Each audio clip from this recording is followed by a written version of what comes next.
Saat ku menyembahmu, Roh-Mu bekerja. Saat ku memujimu, Kau bertahta di atas pujian. Saat ku menyembahmu, Roh-Mu bekerja. Saat ku memujimu, Kau bertahta di atas pujian. Ku angkat hatiku, ku pandang kekudusan-Mu. Saat ku sembah, ku puji-Mu, ku rasakan kehadiran-Mu Tuhan.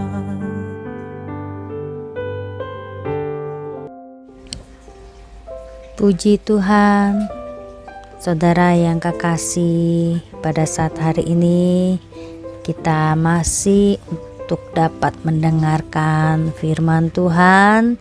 Kita bersyukur kita dapat berjumpa walaupun hanya mendengarkan suara suara saya terutama ya.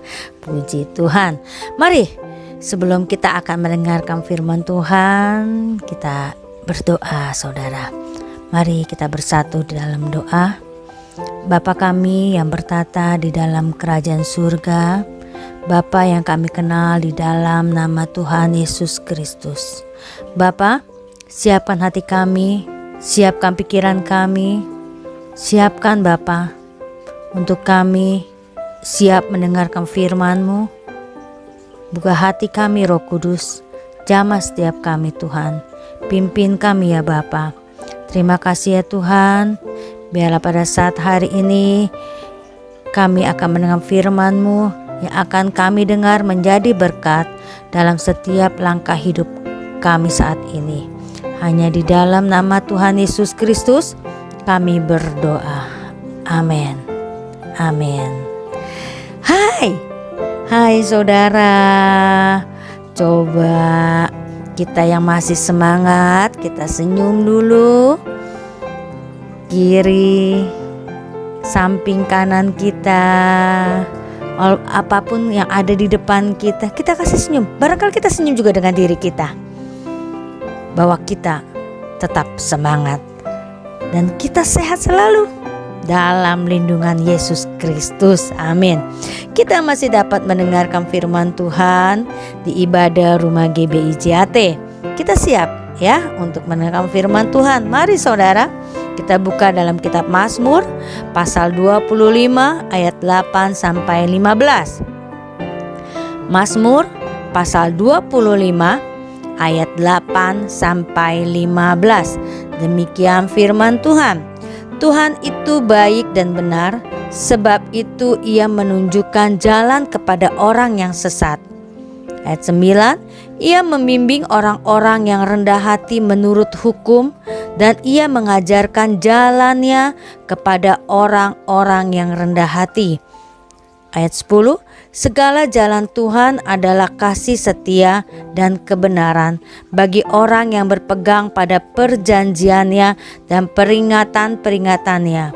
Ayat 11, oleh karena nama-Mu ya Tuhan, ampunilah kesalahanku, sebab besar kesalahan itu. Ayat 12, siapakah orang yang takut akan Tuhan?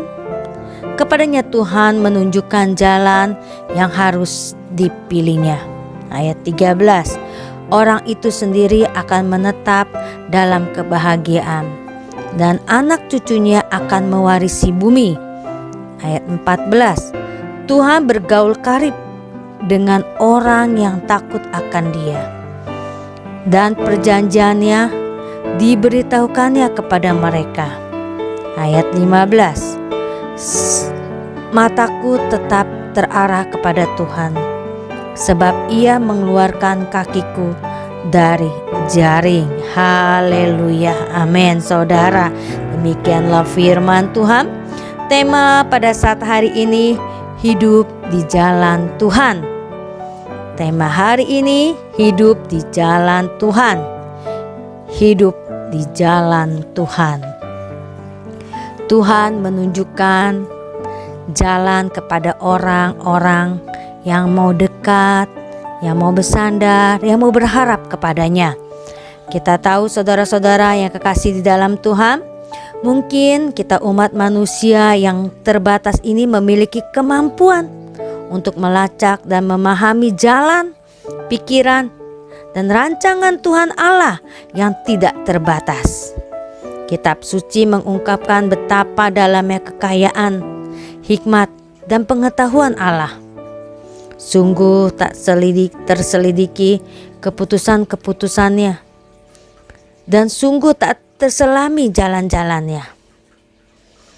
Ada ibarat mengatakan setinggi langit dari bumi, demikian tingginya jalanku dari jalanmu, dan rancanganku dari rancanganmu. Begitu kata Alkitab yang terdapat dalam Roma pasal 11 ayat 33, Roma pasal 11 ayat 33 dan Yesaya pasal 55 ayat 8 sampai 9. Yesaya pasal 55 ayat 8 sampai 9. Nanti saudara membaca firman Tuhan kembali ya. Demikian Tuhan sendiri telah mengungkapkan bahwa jalan dan kehendaknya melalui sabdanya. Kita tahu saudara, orang yang tersesat adalah orang yang tidak tahu kemana arah tujuannya dan ketidaktahuannya.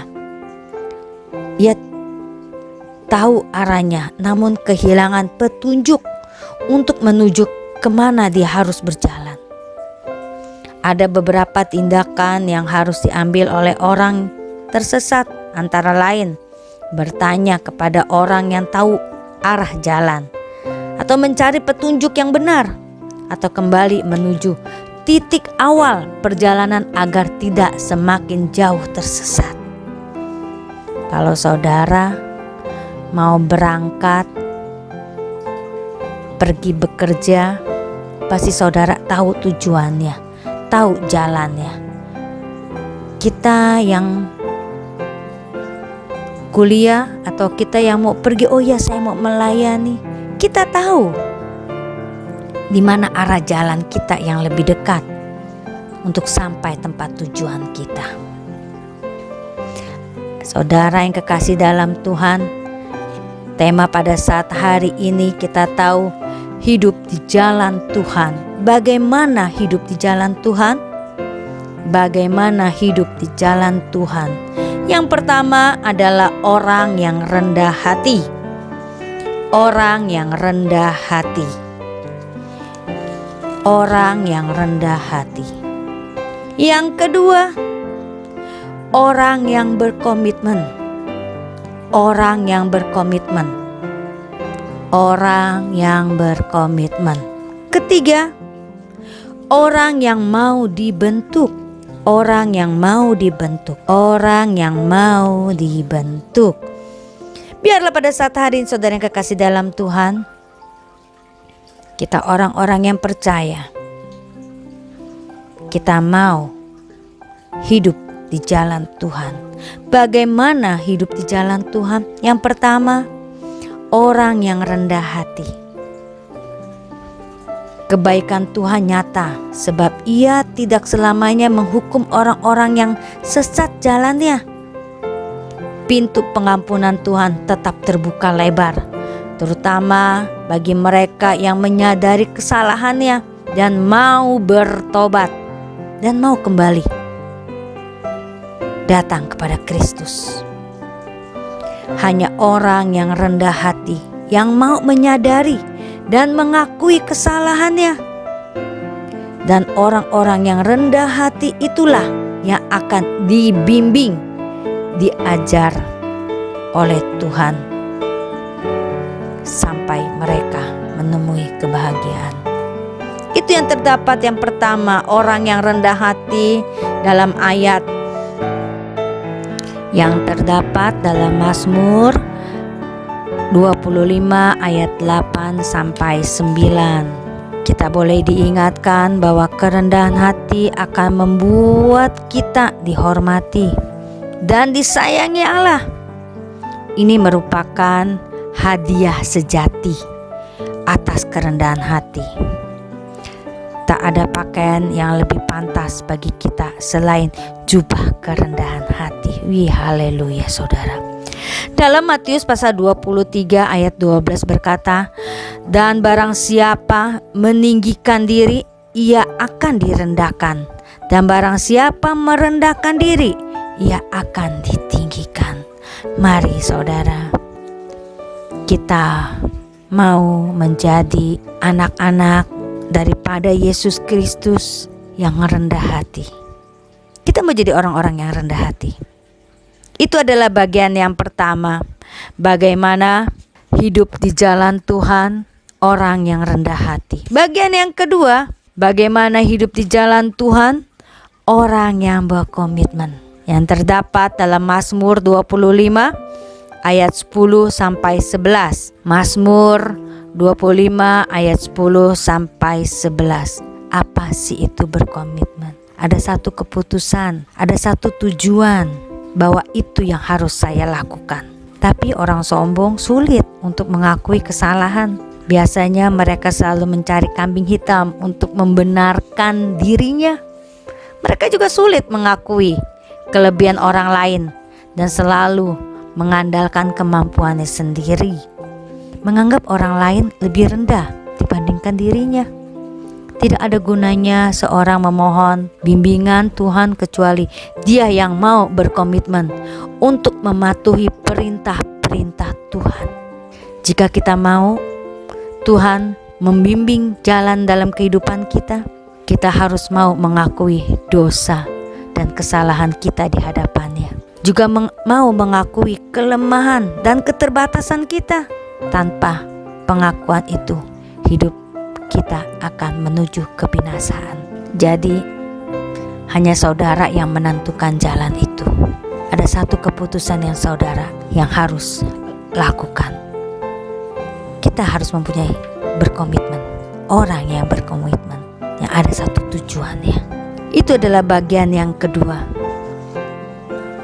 Orang yang berkomitmen. Bagian yang ketiga, bagaimana hidup di jalan Tuhan orang yang mau dibentuk. Orang yang mau dibentuk. Dalam Mazmur pasal 25 ayat 12 sampai 15. Mazmur 25 ayat 12 sampai 15. Kita tahu dibutuhkan sebuah sikap yang benar di hadapan Tuhan, yaitu rasa takut. Rasa kita hormat kepadanya. Tidak seorang pun bisa berharap atau mendapat bimbingan Tuhan kecuali dia bersedia bergaul akrab dengannya. Bagaimana saudara kalau kita cara bergaul akrab dengan Tuhan? Kita mau mencari dia setiap saat. Dengan apa? Dengan kita berdoa, dengan kita membaca firman Tuhan, dengan puji-pujian. Hadirat Allah akan hadir di setiap kita. Makanya kita mau dibentuk. Kita mau dibentuk oleh Allah. Kalau Allah yang membentuk saudara, Allah membentuk hidupmu, pasti itu lebih baik. Jangan kita jauh daripadanya. Jangan kita katakan, oh itu semua karena saya, itu karena bisanya saya. Kalau saudara bentuk hidup saudara sendiri dengan maunya saudara, itu tidak akan ada hasilnya. Tapi kalau kita bersama dengan Tuhan, kita dibentuk oleh Tuhan dengan baik, hasilnya akan lebih baik dan lebih bagus. Kita tahu saudara, untuk dapat mendengarkan suara Tuhan itu melalui dari Alkitab. Kita baca firman Tuhan. Bapak Gembala Sidang sering mengingatkan kepada kita. Sudahkah Anda membaca firman Tuhan saat hari ini? Itu setiap saat Bapak Gembala sering katakan. Sudahkah Anda membaca firman Tuhan saat hari ini? Kita diingatkan melalui hambanya untuk kita mau dekat kepada Tuhan. Kita perlu ada kerendahan hidup kita karena Tuhan Yesus memberikan kepada kita jalan dan pelajaran tentang kerendahan hati kita, dan kita mau dibentuk. Kita tahu Yesus Kristus yang mati di kayu salib untuk menebus dosa saudara dan saya. Mari saudara, Dia yang sudah mati berkorban bagi kita, kita mau lebih dekat lagi. Kita mau lebih lagi datang kepada Dia. Itulah firman Tuhan pada saat hari ini. Ada 3 bagian yang tadi saya sudah katakan, bagaimana kita hidup di jalan Tuhan. Yang pertama dikatakan bahwa kita adalah orang yang harus rendah hati, orang yang berkomitmen, dan orang yang mau dibentuk. Kesimpulan saat hari ini, orang Kristen memiliki kompas. Apa itu kompas? Arah saudara, yaitu firman Tuhan, Alkitab. Memang sekarang zaman makin oke, zaman makin maju. Kita bisa buka melalui HP. Tapi biarlah pada saat hari ini, Alkitab yang saudara punya jangan hanya untuk pajangan, tapi kita membuka firman Tuhan melalui Alkitab yang saudara punya. Melalui Alkitab, orang Kristen dapat mengenal siapa Tuhan yang disembahnya. Melalui Alkitab, orang Kristen biasa mendengarkan suara Allah. Dengan Alkitab, orang Kristen dapat bergaul dengan Allah. Alkitab menjadi petunjuk jalan kebenaran. Dengan kata lain, tanpa Alkitab, orang Kristen hidupnya akan tersesat dan menemui celaka. Biarlah pada saat hari ini, seringkali sikap kita terlalu sombong untuk dapat memakai kompas yang sudah Tuhan berikan kepada kita. Biarlah kita mau belajar untuk lebih lagi mengandalkan bukan kemampuan kita sendiri, bukan dengan kepintaran diri kita sendiri, tapi kita mau mengandalkan Kristus. Amin. Amin. Mari kita bersatu di dalam doa. Bapa, terima kasih pada kesempatan hari ini kami boleh lebih lagi untuk dapat hidup berjalan bersama Kristus. Dengan suasana hari ini, dengan keadaan hari ini, dalam keluarga kami, dalam ekonomi, dalam pekerjaan kami, dalam studi kami percaya biarlah hidup kami terus berjalan dengan Kristus. Ajarkan kami Tuhan untuk kami lebih lagi bersandar kepadamu. Terima kasih Bapa. Ubah hati kami dan bentuk kami Tuhan, untuk kami menjadi orang yang rendah hati, menjadi orang yang punya berkomitmen, menjadi orang yang mau dibentuk. Terima kasih Tuhan. Terima kasih Bapa. Biarlah Roh Kudus tetap curahkan setiap hati kami, untuk kami menjadi orang yang rendah hati. Terima kasih Bapa. Hanya di dalam nama Tuhan Yesus Kristus kami berdoa dan kami mengucap syukur. Haleluya. Amin. Amin. Shalom. Tetap jaga kesehatan. Jangan lupa selalu membaca firman Tuhan. Tuhan Yesus memberkati. Puji Tuhan, puji Tuhan. Amin.